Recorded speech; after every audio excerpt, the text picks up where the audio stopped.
पूरे ब्रह्मांड में सबसे पहला शिवलिंग का दर्शन अगर किसी ने करा तो भगवान ब्रह्मा और भगवान विष्णु। और इसी मार्गशीर्ष मास जिस महीने में आप कथा सुन रहे हैं, इसी मार्गशीर्ष मास के आर्द्रा नक्षत्र में, और आपको बताते हुए बड़ी प्रसन्नता हो रही है कि वो आर्द्रा नक्षत्र इसी कथा के बीच में पड़ेगा 9 तारीख को, 9 नवंबर।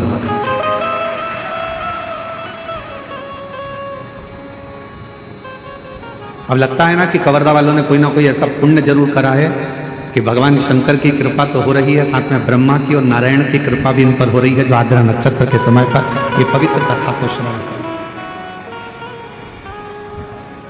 शिव महापुराण में तो यहां तक वर्णन किया गया है कि यदि मार्गशीर्ष मास के आर्द्रा नक्षत्र के दिन ब्रह्म मुहूर्त से लेकर शाम को प्रदोष काल तक अगर कोई एक बार भी भगवान शंकर के शिवलिंग का दर्शन कर लेता है तो उसकी जिंदगी में उसने कितने भी व्रत करे हो, उपास करे हो, उन व्रतों में, उन उपासों में अगर कोई त्रुटि रह गई हो, कोई गलती हो गई, कोई यज्ञ करा, अनुष्ठान करा, साधना करी, तप करा, व्रत करा, दान करा, पुण्य करा, सत्कर्म करा, उसमें अगर कोई त्रुटि रह जाती है, कोई कमी रह जाती है,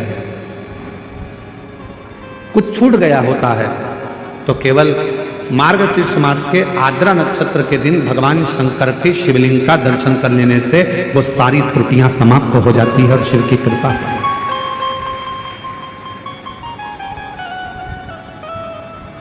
अब कितनी बड़ी कृपा है भगवान शंकर की कि ये 5 दिन की जो कथा है, 6 तारीख से 10 तारीख तक जो हो रही है 5 दिन की कथा, उसमें बीच में 9 तारीख पड़ रही है, और उस 9 तारीख को मेरे शंकर भगवान की प्रथम ज्योति का दर्शन हुआ, शिवलिंग का दर्शन हुआ आर्द्रा नक्षत्र के दिन भगवान शंकर।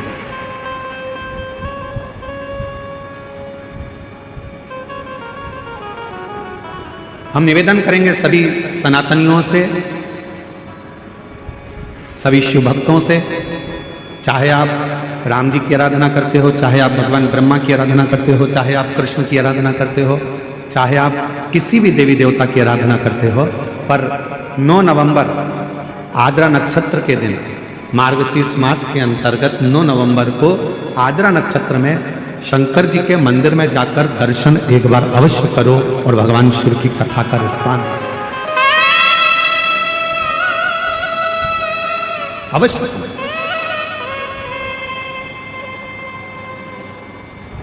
और शंभु शरणे मांगू घड़ी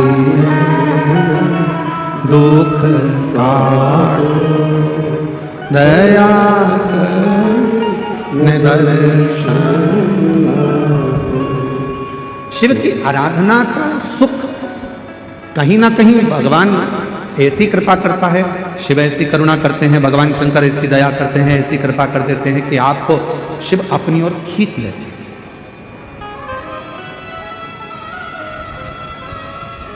जैसे देवराज नाम का ब्राह्मण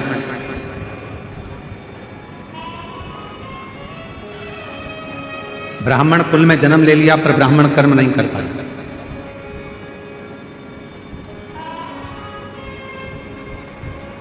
कुछ संसार में ऐसे लोग भी जन्म लेते हैं जिनको भगवान मृत्यु लोक में जन्म तो दे देता है पर वो परमात्मा से जुड़ नहीं पाता।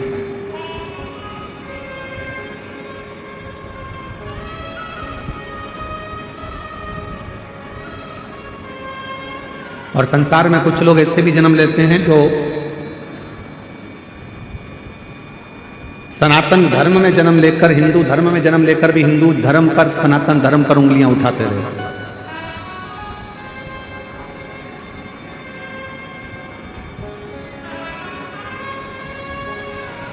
पर शिव कथा कहती है कि अगर भगवान ने तुम्हें मृत्यु लोक में जन्म दिया है, अगर इस संसार में आप जन्मे हो, मृत्यु लोक में जन्मे हो और भगवान शिव की कृपा आप पर हुई है, पूरा शरीर परमात्मा ने अगर अच्छा दिया है, तो भगवान को धन्यवाद देना और कहना कि मुझे मरते दम तक अपने चरणों में लगाकर रखना, एक लोटा जल चढ़वाते रहना और मुख से श्री शिवाय नमस्तुभ्यम बुलवाते।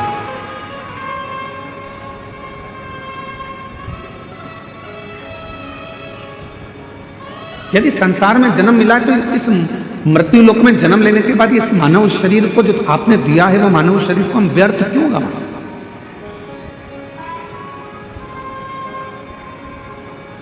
कितने दिन की कथा कवर्धा क्षेत्र में? जम के बोलो जरा। 5 दिन की। अब 5 दिन की कथा में भी एक दिन तो तुम यहां से निकलने में, वहां से निकलने में, बैरिकेड कूदने में, यहां से निकलने में, वहां से निकलने में निकाल दोगे तो बचेंगे कितने दिन? 4 काय को बीच के 3 दिन, आखिरी दिन तो विराम का हो जाता है। कथा पूरी होते होते होते तुम अपने घर जाने की तैयारी कर ले। समय ऐसे निकल।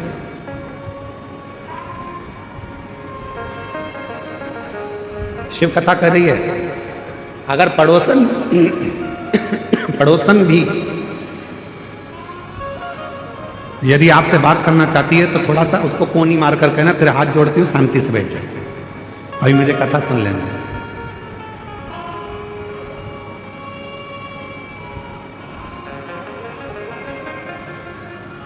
अभी हम आशीष तिवारी जी के साथ आ रहे थे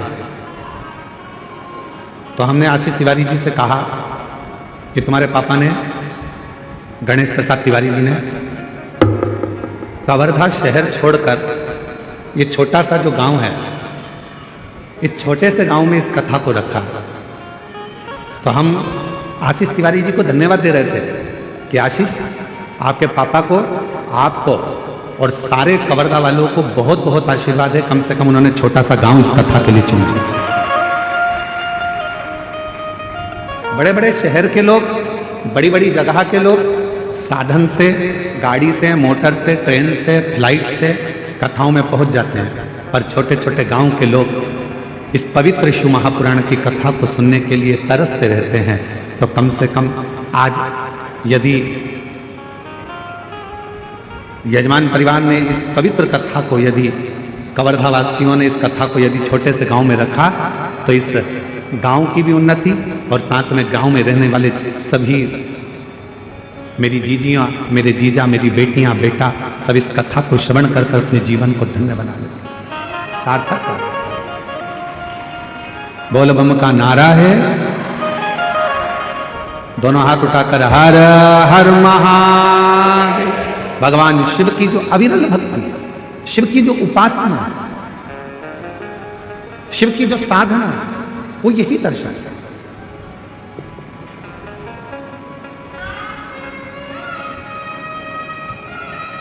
भगवान शंकर की आराधना, भगवान शंकर की साधना यही दर्शाती है कि शिवजी सबको संजोते हैं। एक देवराज नाम का ब्राह्मण कुल में जन्म ले लेता है। ब्राह्मण कुल में जन्म लेने के बाद भी वो ब्राह्मण कर्म नहीं कर पाता।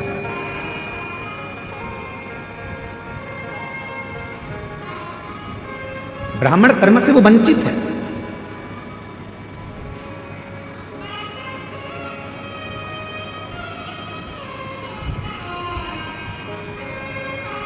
शिव महापुराण की कथा कहती है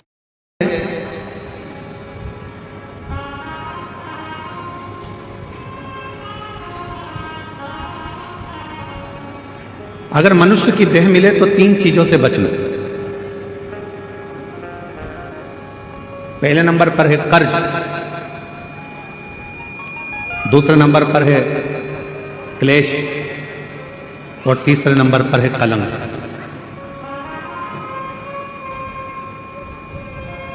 यदि संसार में जन्म मिले तो इन 3 चीजों से बचने का प्रयास करो। पहले नंबर पर है कर्ज।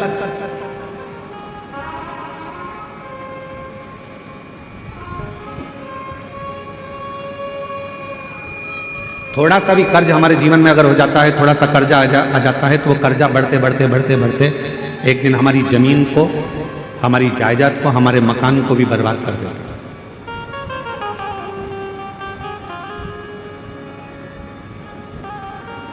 मेरे छत्तीसगढ़िया रहवासियों से पहले भी निवेदन करा था भिलाई में, और आज फिर छत्तीसगढ़िया के रहवासियों से निवेदन करूंगा, मेरे छत्तीसगढ़ के रहवासियों से कहूंगा कि अपनी जमीन को बेचकर शहर जाने का प्लान मत बनाओ, बल्कि अपनी गांव को इतना उज्जवल बनाओ कि शहर का आदमी भी तुम्हारे गांव को देखने के लिए पहुंचे।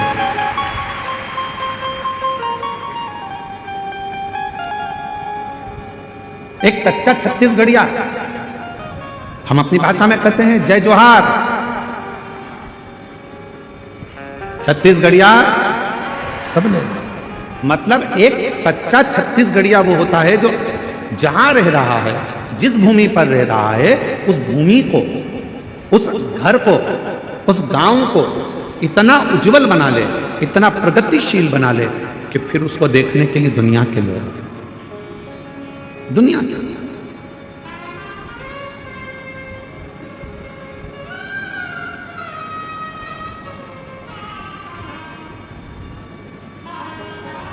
यहां जितने छत्तीसगढ़ के मेरे जीजी जीजा बैठे हैं, आप सब कोई साधारण नहीं हो। जितने भी बैठे हो, आप भगवान श्री राम जी के नाना जी और नानी जी हो।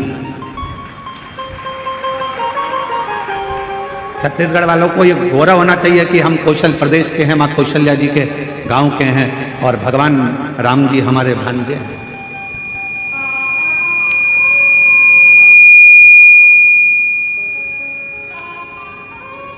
सहजता नहीं है।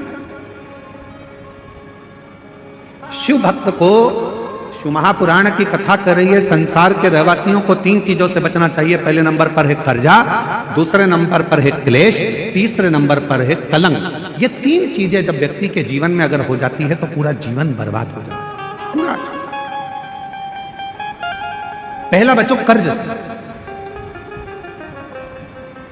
10 रुपए भी किसी का अगर कर्जा है तो वह हमको एक ना एक दिन डुबो देगा, इसलिए कर्जे से बचने का प्रयास करो। आज हो क्या रहा है, लाओ हम तुम्हें कर्जा दे देंगे। बड़ी बड़ी कंपनियां खुली हैं, बड़े बड़े बैंक खुले हुए हैं जो दिन रात मोटरसाइकिल पे अपने अपने फ्लेक्स लगाकर दिन रात कहते हैं लो एक दिन में हम लोन देते हैं। गाड़ी पर लोन ले लो, मकान पर लोन ले लो, जमीन पर लोन ले लो, लोन ले लो, लोन ले लो, पैसा ले लो, पैसा ले लो। आज क्यों देने को तैयार बैठे? वो चाहते हैं कि आप थोड़ा सा लोन लोगे, धीरे धीरे वो चुका नहीं पाओगे तो एक दिन तुम्हारी जमीन भी चली जाएगी, मकान भी चले जाएगा और मालूम पड़ा एक दिन जो रखा हुआ धन है वो पूरा बर्बाद हो जाएगा।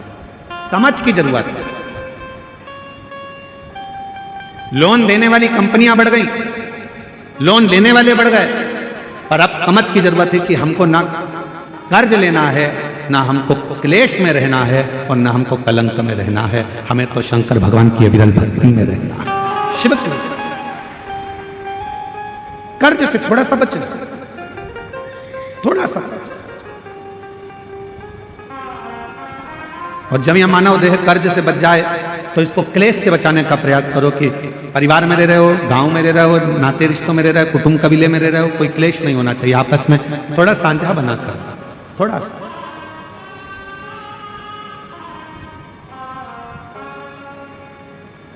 आप सबको मालूम है महीने में 2 एकादशी आती है तो 2 प्रदोष आती है।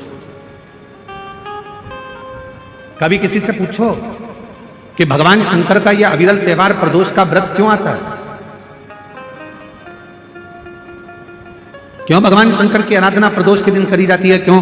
कभी सोमवार होम प्रदोष आ जाती है, कभी गुरुवार का प्रदोष आ जाता है, कभी शुक्रवार का प्रदोष आ जाता है, कभी कोई प्रदोष आ जाता है। ये प्रदोष का व्रत क्यों आता है? उसका एक कारण है, भगवान शंकर प्रदोष का व्रत धारण कर कर फिर अगला जो दिन होता है उस दिन मेरे शंकर भगवान अपने सारे गणों के साथ नंदी, भृंगी, श्रृंगी, नर, गंधर्व, अप्सरा, किन्नर, देवता, पशु, पक्षी जितने भी होते हैं मेरे शिव सबके साथ बैठकर अपना महाप्रसाद ग्रहण करते हैं।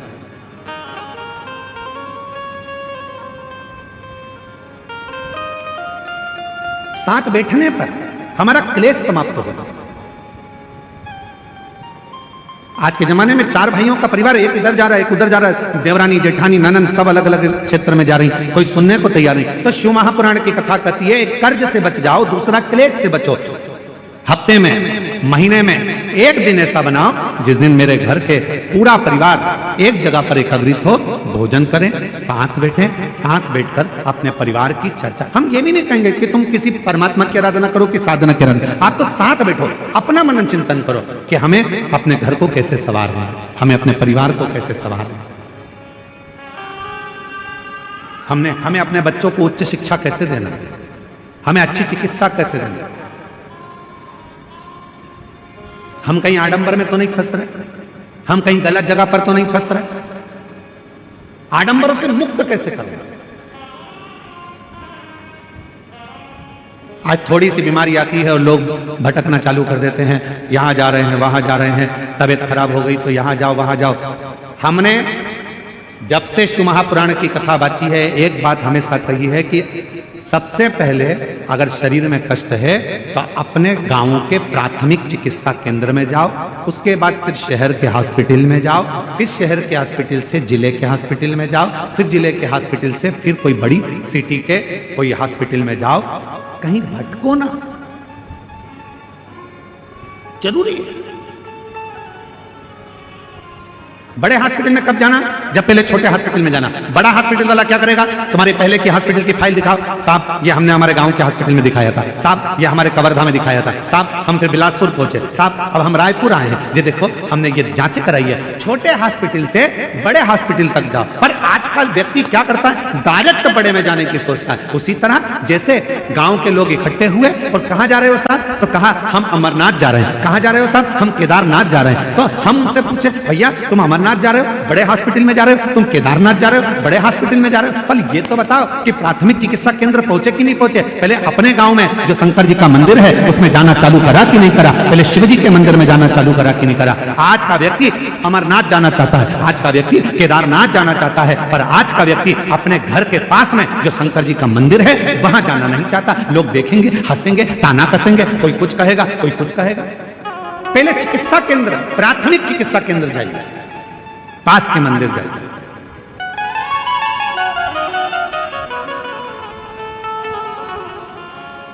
और जब आप प्राथमिक चिकित्सा केंद्र में जाएंगे तो बड़े हॉस्पिटल तक पहुंचने की जरूरत नहीं पड़ेगी, ये निश्चित।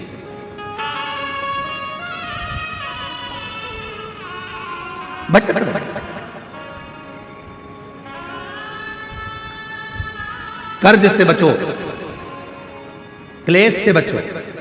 हफ्ते में एक दिन ऐसा बनाओ कि हमारा घर, हमारा परिवार, हम सब बैठे भगवान शंकर प्रदोष का जब आनंद करते हैं तो भगवान शिव सारे नंदी भृंगी श्रृंगी गण जितने भी हैं, देवता किन्नर गंधर्व जितने भी हैं, सबको एक साथ लेकर बैठते हैं, सबको एक साथ लेकर प्रसाद ग्रहण करते हैं। प्रसाद एकजुटता, क्लेश। और तीसरे नंबर पर कहा कलंक से बचिए।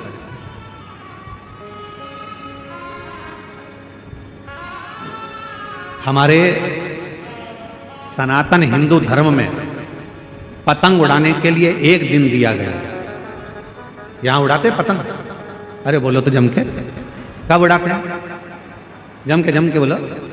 मकर संक्रांति। हमारे सनातन धर्म में, हिंदू धर्म में पतंग उड़ाने के लिए एक दिन दिया है, मकर संक्रांति का दिन। उड़ा लो जितनी उड़ाना है, खूब काटो जितनी काटना है। पर हमारे सनातन धर्म में यह कहा गया साल में एक दिन मकर संक्रांति के दिन खूब उड़ाओ, खूब काटो, पर बाकी के दिन ना उड़ाना ना काटना। शिव महापुराण की कथा कहती है किसी का कोई काम हो रहा है, किसी के बेटे की शादी हो रही है, किसी की बेटी का संबंध हो रहा है, लोग हर कुछ बोलकर उड़ा देते हैं और उसके संबंधों को काट देते हैं। शिव महापुराण की कथा कहती है कोई उन्नति की सीढ़ी पर चढ़ रहा है तो उसको चढ़ने दो, बढ़ने दो, उसको काटने का प्रयास मत करो, क्योंकि हम सब सनातनी हैं। सनातनी काटता नहीं है, सनातनी जोड़ता है।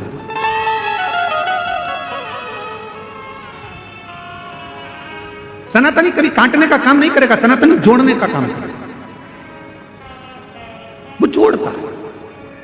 इसलिए वर्ष में एक दिन दे दिया गया मकर संक्रांति का दिन कि खूब उड़ाओ, खूब काटो। तुम्हें जितनी पतंग उड़ाना है उतना उड़ाओ, जितनी तुम्हें काटना काटो, पर बाकी के दिन किसी का संबंध हो रहा है, बेटे की शादी हो रही है, बेटी का संबंध हो रहा है, कोई पढ़ने के लिए जा रहा है, एजुकेशन करने के लिए जा रहा है, कोई नौकरी करने के लिए जा रहा है, हम काटते जाते हैं। तेरे बस का नहीं है, तुझसे नहीं बनेगा, तू इंजीनियरिंग नहीं कर पाएगा, तू डॉक्टर नहीं बन पाएगा, तू ये नहीं कर पाएगा, तू वो नहीं कर पाएगा। बल्कि उसको हिम्मत दो, तो हमारे गांव का है, हमें विश्वास है कि एक ना एक दिन तो इंजीनियर बनकर रहेगा, एक ना एक दिन तो डॉक्टर बनकर रहेगा, एक ना एक दिन तो कलेक्टर बनकर रहेगा। ये उसको विश्वास दो, उसको बल दो, उसको शक्ति दो, उसको दृढ़ता बनाओ, तो वो उन्नति करेगा।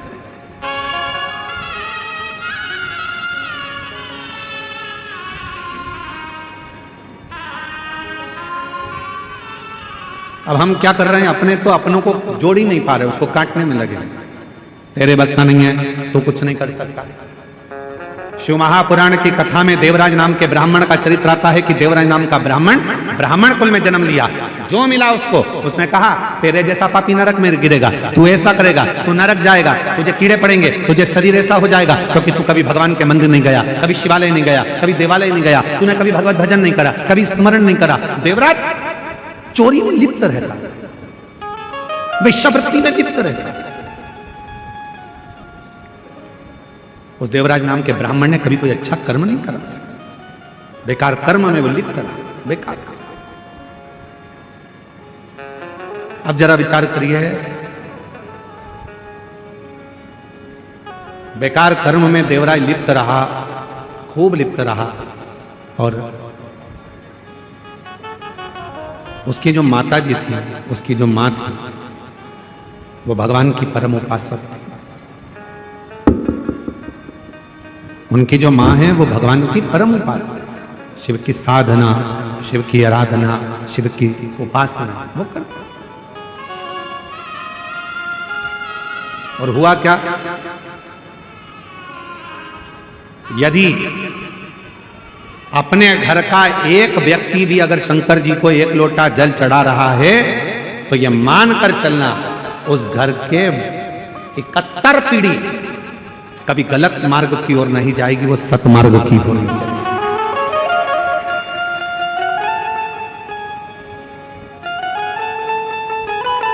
सतमार्ग की ओर जाएगी। एक लोटा जल कोई साधारण, एक पत्र है, अच्छा है, देखिए एक पत्र आया है,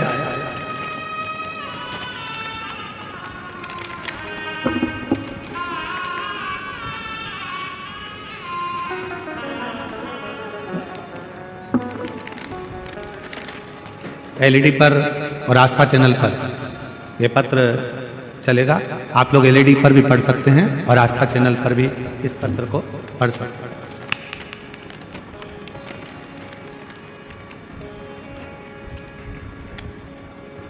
मैं सावित्री साहू, ग्राम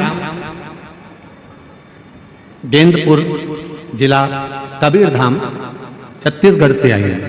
कहीं बैठी हो तो हाथ हिला सकती हैं, अगर कहीं बैठी हो तो हाथ हिला सकती हैं। मैं सावित्री साहू, ग्राम गेंदपुर, जिला कबीरधाम, छत्तीसगढ़ की रहवासी। कहीं बैठी हैं? अच्छा, आपकी आ जाइए, बेलपत्र लेकर जाइए, आ जाओ। गुरुदेव, बाबा की महिमा का मैं क्या गुणगान करूं? भगवान भोलेनाथ तो करुणा सागर है। मई 2025 में मेरी तबीयत अचानक से बहुत ज्यादा खराब हो गया। पहले गले के अंदर दर्द चालू हुआ, फिर उसके बाद गले में फोड़े होने लगे।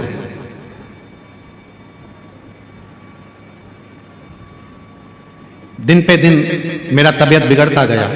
तब मैं अस्पताल गई। इलाज के दौरान डॉक्टर ने बताया कि आपके गले में कैंसर हो गया है। मैं बहुत डर गई। फिर भी मैं बाबा भोलेनाथ के मंदिर में एक बहन जी के कहने पर चली गई। 3 महीने से ना तो कुछ खा पा रही थी, ना पानी पी रही थी। दिन पे दिन मेरी तबीयत बिगड़ती गई। फिर मैं अस्पताल गई, डॉक्टर से मिली, फिर कोई सुधार नहीं हुआ। जब सुधार नहीं हुआ, उसके बाद मैंने विश्वास करा बाबा भोले बाबा पर, और बाबा के मंदिर जाती, प्रतिदिन मंदिर जाती और जल चढ़ाती रहती। उसके बाद मैं तीसरे बार फिर अस्पताल गई, डॉक्टर को मिली, फिर चेकअप करवाया। तब चेकअप कराने पर मालूम पड़ा कि मेरी रिपोर्ट पूरी नॉर्मल आ गई है, नॉर्मल बताया। डॉक्टर तो हैरान रह गए, क्योंकि डॉक्टरों ने ऑपरेशन के लिए मना कर दिया था। उसके बाद 3 महीने बाद फिर से गले में दर्द चालू हो गया। फिर मैं डर गई, लेकिन मैं अस्पताल के लिए फिर पहुंच गई और हॉस्पिटल में जाकर मैंने फिर जांच कराई। जांच कराने पर पता चला कि मेरा जो कैंसर की बीमारी थी वो भी पूर्ण तरह से समाप्त हो गई। मैं बाबा को धन्यवाद देने के लिए आई हूँ, शिव को नमन करने के लिए आई हूँ। मेरा नाम सावित्री साहू, ग्राम गेंदपुर, जिला कबीरधाम, छत्तीसगढ़ से आई। एक लाइन अच्छी लिखी है, आप और हम गुनगुनाते हैं। हम तो बाबा के भरोसे चलते हैं, हम तो बाबा के भरोसे चलते हैं। ये दुनिया वाले जलते, ये दुनिया वाले जलते, हम तो बाबा के भरोसे चलते हैं, हम तो बाबा के भरोसे चलते हैं। एक विश्वास शिव के प्रति, शंकर के प्रति, भगवान शंकर की दृढ़ता के प्रति, एक लोटे जल के प्रति।